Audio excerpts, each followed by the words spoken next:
开始长，从这个鼻子这个鼻子周围开始长这种小雀斑，就一直带他看，然后去郑州，还去北京，去了好几次。爸爸要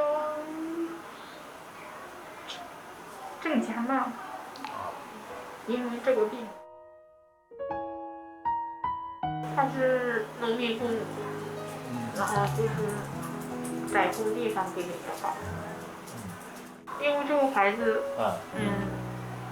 不能出去嘛，所以从小就看着他，所以我什么也做不了，只能在家里陪着他，对，只能在家里陪着他，陪他感觉也没有陪好，也没有把他照顾好。你已经非常非常好了，已经非常尽力。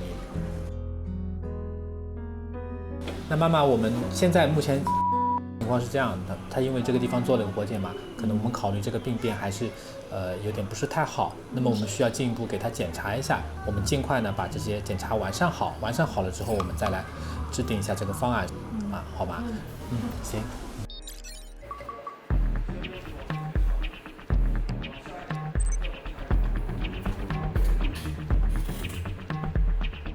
体重110，55公斤。买薯条你要扛起来啊。2楼找何医生，皮肤科。来，到3号诊室来吧。这块我觉得需要做掉的。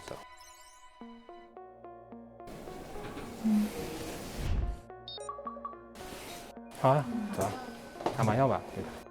要陪带你不？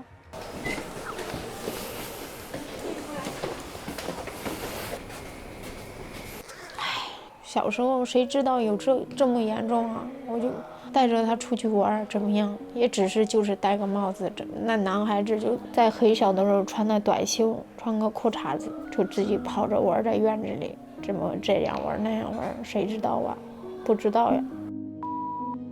我都不记得这孩子动手术动了多少次了。从就是刚开始动手术的进去的时候，他会害怕。但是他做完以后，他从来就没有说，动手术疼啊、哭啊、闹啊，没有，从来没有。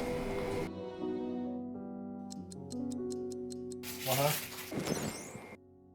疼不疼？还好。干嘛？够着了你嘞。他是不是骂我过了，我都该疼了？还好。